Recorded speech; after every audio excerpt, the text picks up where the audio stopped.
जय जगन्नाथ दर्शक बंधु। आज ये द्रुत प्रतियोगितामूलक समाज रे मनुष्यर जीवन एक अनंत दौड़ परिणत हो जाए। सफलतार परिभाषा है धन अर्जन और उच्च सम्मान।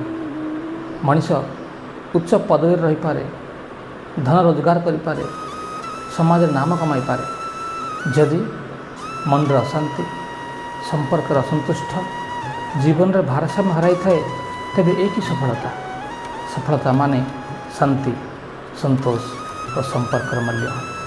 तेणु आम बुझा दरकार जीवन एक दौड़ नुहे, एक यात्रा। एठारे प्रत्येक निजस्व यात्रा अच्छी।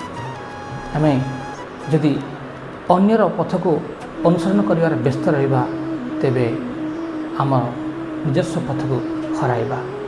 कथा मो मन विचार आपण मन। धन्यवाद।